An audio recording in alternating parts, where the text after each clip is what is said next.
The CZ Scorpion Evo 3 S1 pistol is one of those subgun pistols that, when you look at the price tag after holding its all-polymer body, you think something must be wrong, because it usually comes in a price point of under $850 when most of its competitors are double or even triple that price.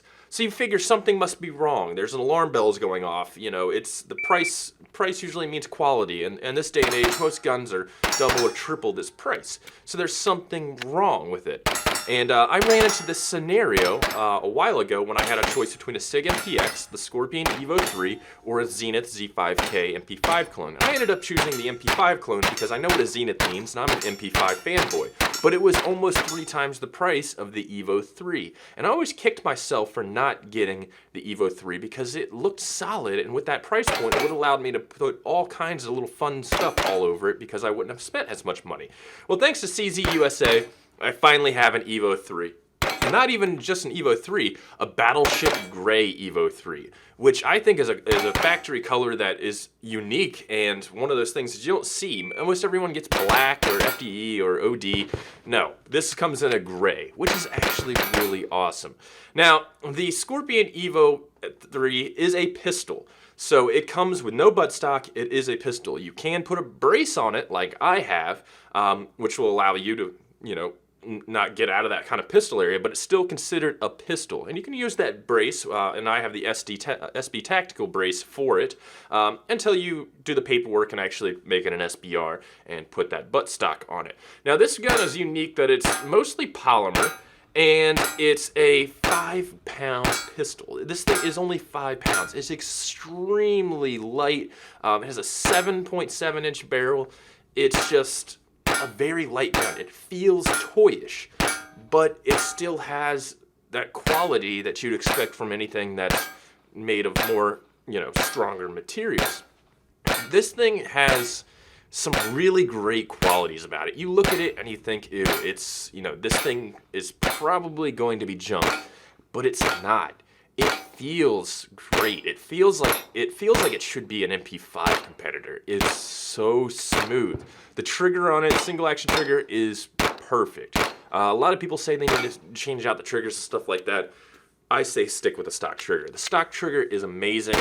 Its reset's good. Its pull is crisp.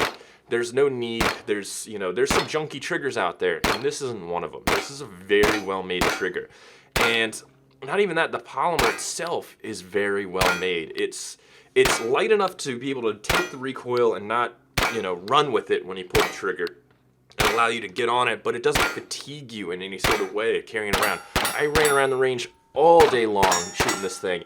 With that trigger and the barrel and just the weight, this thing is a tack driver. I really think it puts it on par with my MP5. This thing is just smooth as can be, but it doesn't look like it. It looks like something that was made in, you know, somebody's basement, and at its price point, you'd think it's gonna break, it's gonna blow up on me at one point, but no, it's solid, it's sturdy, and that's why I like it. You can get it for half the price of any other gun, and use all the rest of the remaining money to throw optics on it, your tack stamp, a brace, get a buttstock for when you're ready, you know, grips, and you just have all this extra money to upgrade. It's amazing. I mean, it's just such a great little pistol that could turn into such an awesome subgun. I mean, why not? Why not? It's perfect in its form. This thing, though, is a tack driver. I probably dropped close to 1,000 rounds through it. And one of the other things that I have to mention is you think just because it's polymer, maybe it's going to get hot pretty quick, because most polymer guns do. And no, actually not. I probably put 800 rounds through it nonstop, and it got hot, but not to the point of, okay, there go my fingerprints, to the point like, well, this is a little warm, and it didn't feel awkward or have to take care in handling it not to burn myself. It got warm, but it didn't get hot. Most of my other guns, when they get hot, they get hot. Not this. This got pretty warm, which I was surprised with. The polymer, usually they're the first to get pretty hot, but not this. This just took the heat and said, nope, forget it. So, you know, even firing this thing in a pistol form, it was smooth. Most of the time when you take a subgun that's, you know, sold in its pistol format and shoot it, it's got this weird recoil to it, and it's kind of awkward to handle. Not this. You can shoot it one-handed, you can shoot it because of its weight, it's a lot easier to handle. You can throw it one-handed, you can shoot it two-handed, and it works. And that's because it's only 5 pounds. It's just extremely light. And of course, I threw my Trijicon MRO, which is my favorite red dot, on it, and it just supplemented it so great. It comes with low profile iron sights, which just totally, you know, are the best. Honestly, I like that it has these low profile, you know, iron sights. You know, I'm used to the H&Ks where if you want to put a low profile red dot on it, you got to cut the front sight. But not this. You know, you can throw a low profile on there, and the iron sights are going to be either co-witness or just completely be out of the way, which is one of the things I do like. Now, I do have 2 qualms about this, though. First of all, it does come with an ambidextrous safety, but in the fire position, the safety digs into your index finger on your shooting hand. Digs hard enough that after a couple hundred rounds, I developed a nice little blister, which promptly popped as soon as I got home, and is still a nice little open sore on my hand. I feel like that's a big oversight.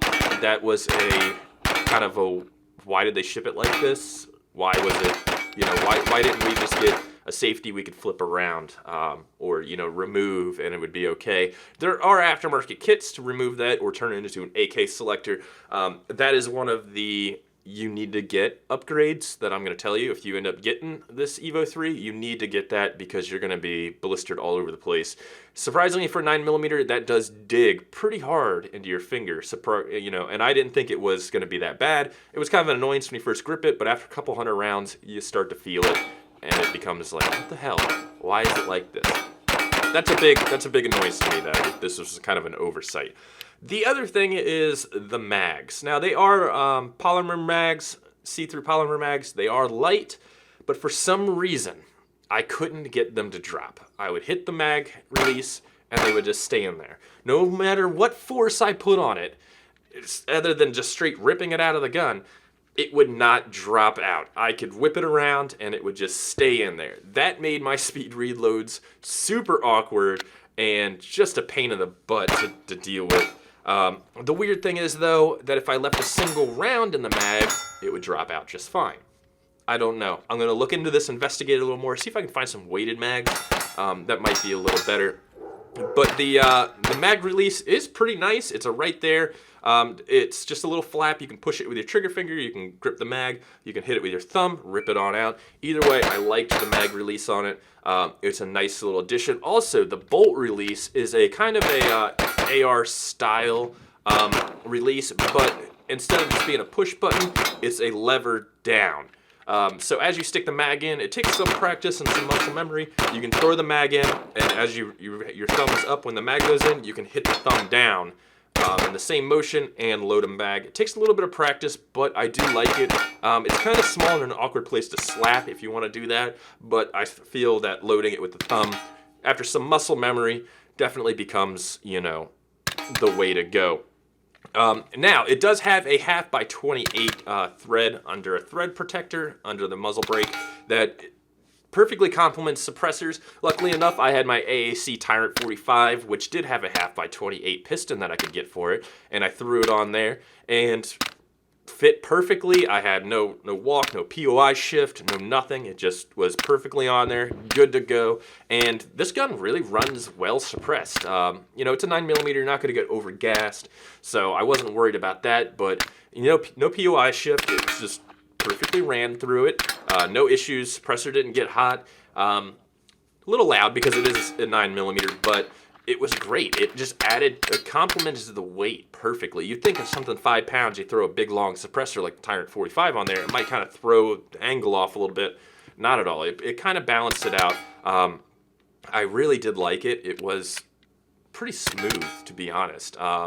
And it's definitely one of those guns that you need to suppress. If you're going to get this, because of the price point is a little lower, save that money that you know, and get yourself an optic, get yourself a brace, an SB tactical brace, get yourself a tax stamps, and get a suppressor, get a buttstock, and just make this thing into a nice, awesome subgun.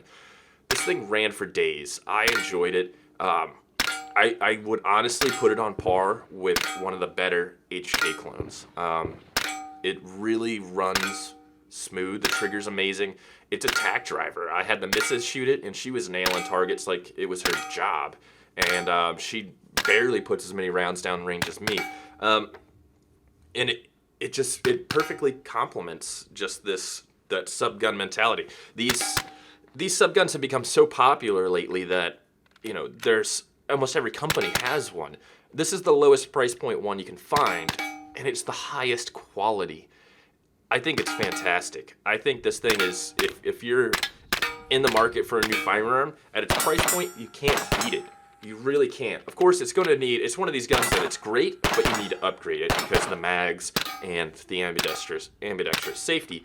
But it's one of these you need to have guns. It needs to be at everybody's gun safe because it allows you to play with it at its price point, but it doesn't need that much upgrading because it's amazing. It runs, it shoots, and it's perfect. I really, other than the mag's not dropping and the thumb safety, there was nothing wrong with it. It was exactly what you want it to be. So I highly suggest getting a CZ Scorpion Evo 3 pistol. It's one of the best that's out there if you don't want to spend $2,000-$3,000 for a really good HK clone, and you want to have a ton of money to play around with and get yourself some nice suppressors and SBR. You want to go your first SBR route? Perfect. Throw an Omega can on there, you're good to go. So anyways, boys, definitely check out the Scorpion Evo. If you want to see some more range videos and some more gun reviews, definitely let me know in the comments below, and I'll talk to you guys later. Peace.